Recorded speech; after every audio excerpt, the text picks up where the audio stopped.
اس نے اس کی بادشاہت قائم کی اور اسے وعدہ کیا کہ مسیح جو ہمیشہ بادشاہی کرے گا اس کی نسل سے آئے گا۔ خدا اپنی وفاداریوں سے کبھی نہیں پھرتا۔ زبور 79 میں اپنے عہد کو نہ توڑوں گا اور اپنے منہ کی بات کو نہ بدلوں گا۔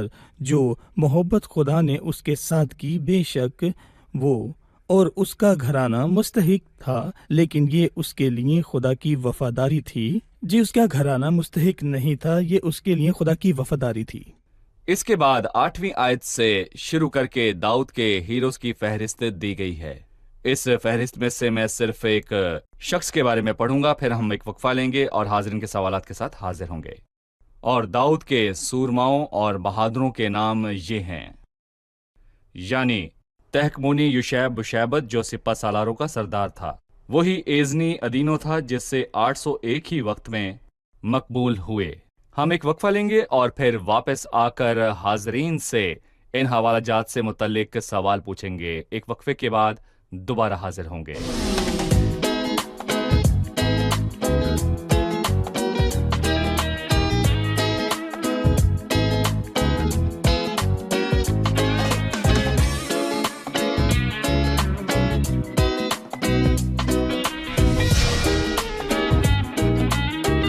خوش آمدید۔ آئیے بڑھتے ہیں مہمانوں کی جانب اور جانتے ہیں ان کا سوال۔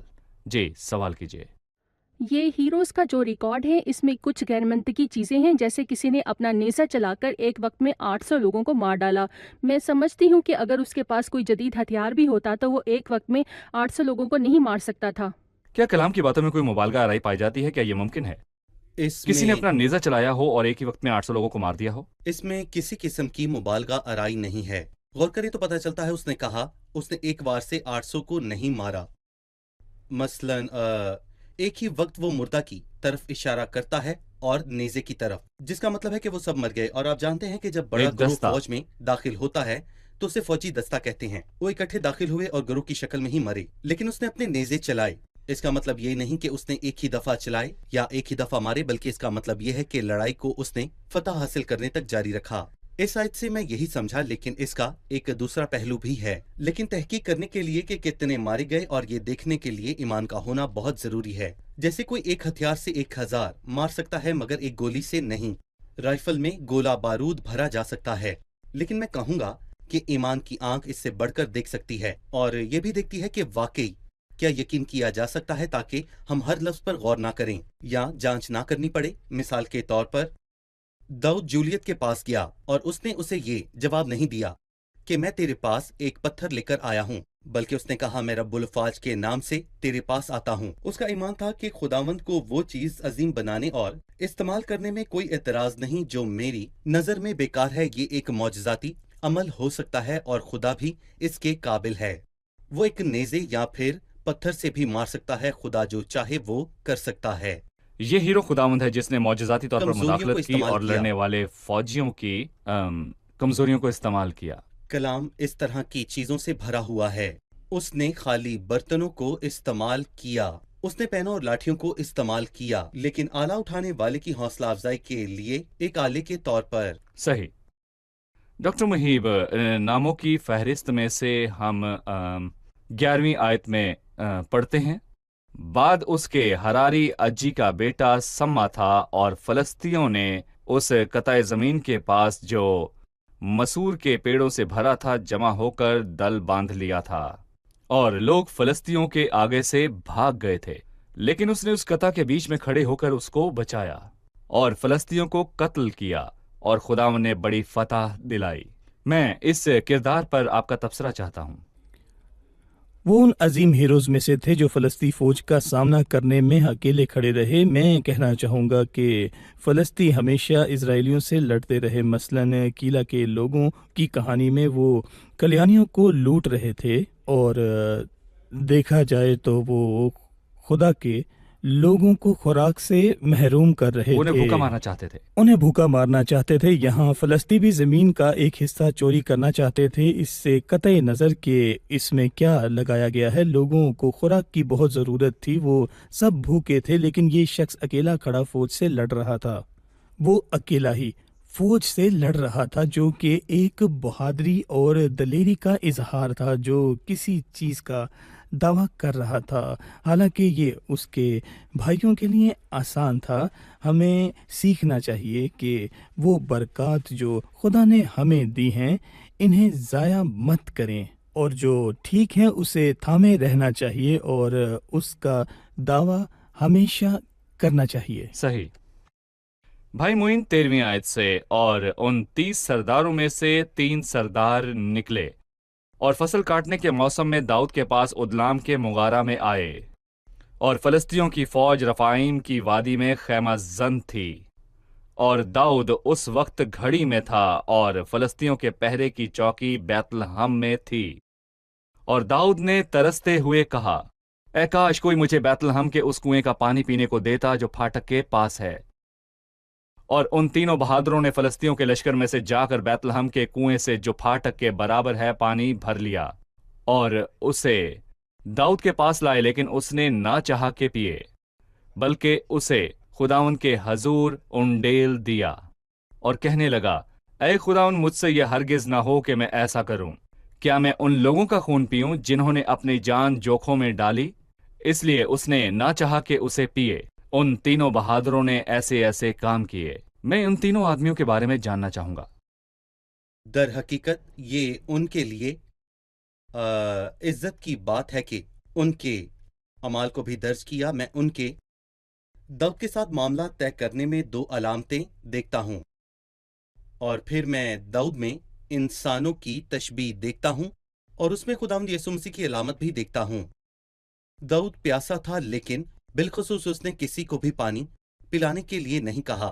میں اس میں ارد گرد کے لوگوں کو دیکھتا ہوں، اور گویا وہ ترس رہے ہیں اور پانی کا تقاضا کرتے ہیں، اور ہماری ذمہ داری پانی لے کر جانا ہے جو کہ خدا کا زندہ کلام ہے، اور ہمیں خطرات سے گزرنا ہے کیونکہ خداوند خطرات میں ہماری حفاظت کرے گا اور انہیں خدا کا کلام دینا ہے۔ داؤد میں دوسری علامت میں خداوند یسوع مسیح کی علامت اور اس کی خواہش کو دیکھتا ہوں۔ داؤد نے اپنے آدمیوں میں سے کسی کو پانی لانے کا براہ راست حکم نہیں دیا، کیونکہ وہ اس کے قریب تھے انہوں نے اس کی اور اس مرضی کی کو جان مرضی لیا۔ کو جان لیا، اور وہ اس کی خواہش سے واقف تھے۔ اور وہ جو مسیح کے قریب ہیں، پالوس ان سے یہ کہتا ہے کہ عقل۔ مگر ہم میں مسیح کی عقل ہے۔ اور بعض اوقات جب ہم روحانی طور پر کمزور ہوتے ہیں تو ہم یہ پوچھتے ہیں کہ کلام میں کوئی ایسا حکم ہے جس میں مجھے ایسا کرنے کو کہا گیا ہو، لیکن اگر میں خدا کے قریب ہوں تو میں اس کی مرضی کو جان لوں گا۔ اور یوحنا کی انجیل میں اس کا ذکر ہے، اس نے حکم کے بارے میں واضح بات کی، اور میں اپنے موضوع سے متعلق کلام کے بارے میں حصہ لوں گا۔ یوحنا کے 13ویں باب کی 24ویں آیت میں لکھا ہے، اگر کوئی مجھ سے محبت رکھے تو وہ میرے کلام پر عمل کرے گا، اور میرا باپ اس سے محبت رکھے گا، اور ہم اس کے پاس آئیں گے اور اس کے ساتھ سکونت کریں گے۔ اور جو مجھ سے محبت نہیں رکھتا وہ میرے کلام پر عمل نہیں کرتا۔ اور اگر میں خدا کے قریب ہوں تو میں جانوں گا وہ کیا چاہتا ہے، اور میں اس کی مرضی پوری کرنے کے لیے ہر چیز قربان کر دوں گا۔ لہٰذا ان تینوں نے داؤد سے براہ راست کوئی حکم نہیں لیا، لیکن انہوں نے اس کے جذبات کو محسوس کیا اور اسے سمجھا، اسے کیا اور وہ چاہیے جو چاہتا سمجھ تھا اس گئے۔ کے لیے انہوں نے اپنی زندگی کو خطرے میں ڈالا۔ بالکل۔ خدا آپ کو برکت دے۔ ہم ایک وقفہ لیں گے اور مہمانوں کے سوالات کے ساتھ حاضر ہوں گے۔ ناظرین، ایک چھوٹے سے وقفے کے بعد دوبارہ حاضر ہوں گے، ہمارے ساتھ رہیے۔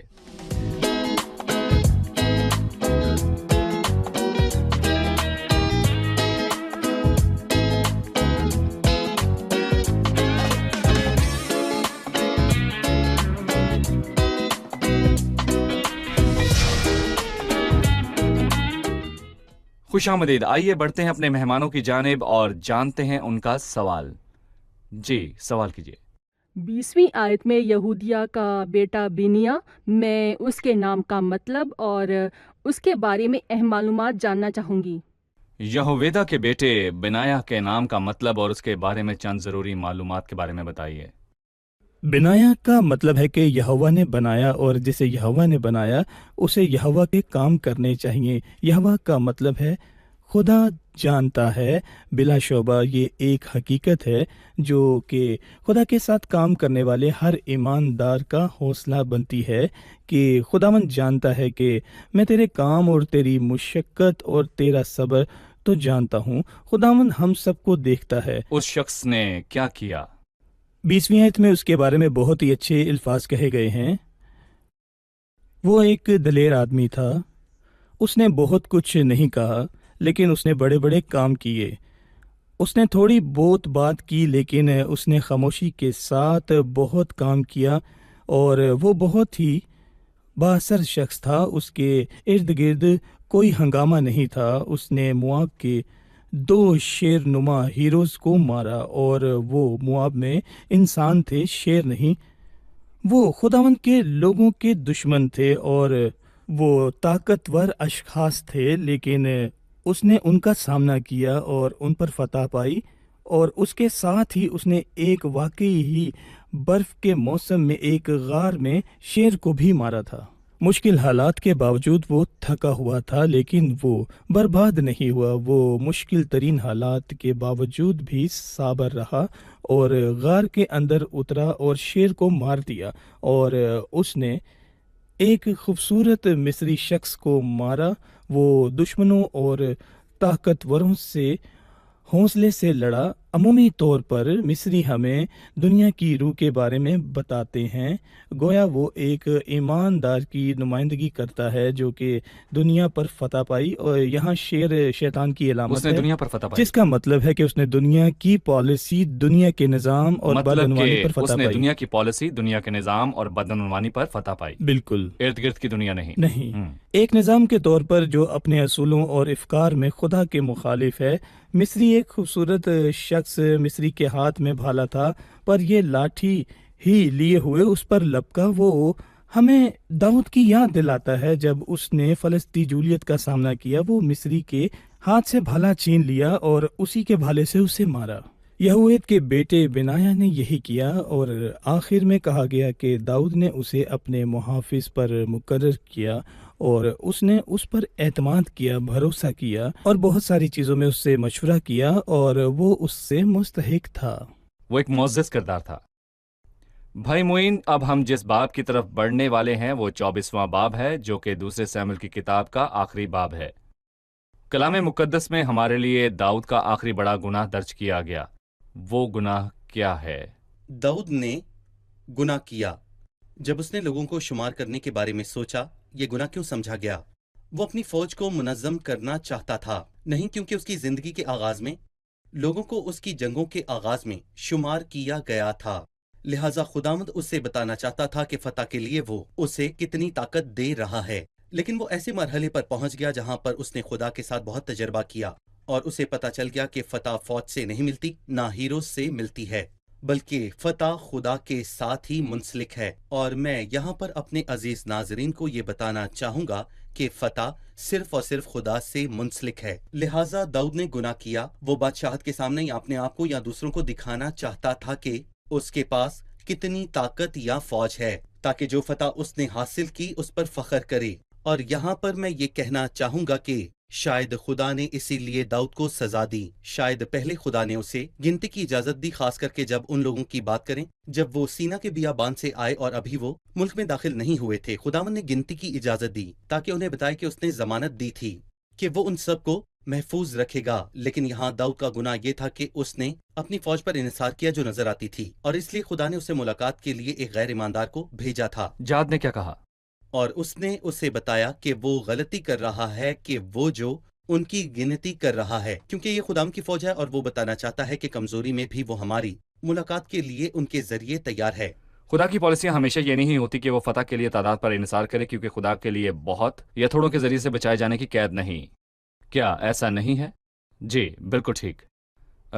بھائی محیب، جب اس نے یہ کیا، داؤد کے دل نے اسے ملامت کیا. 10ویں آیت، لوگوں کی شمار کرنے کے بعد، اور داؤد نے خداوند سے کہا میں نے کیسا بڑا گناہ کیا، مگر اب اے خداوند میں تیری منت کرتا ہوں کہ تو اپنے بندہ کا گناہ دور کر دے، کیونکہ مجھ سے بڑی حماقت ہوئی.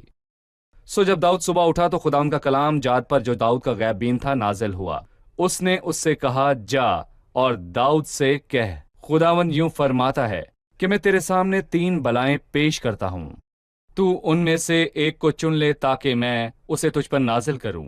سو داؤد نے جاد کے پاس جا کر اس کو یہ بتایا اور اس سے پوچھا کیا تیرے ملک میں 7 برس قحط رہے، یا تو 3 مہینے تک اپنے دشمنوں سے بھاگتا پھرے اور وہ تجھے رگے دیں،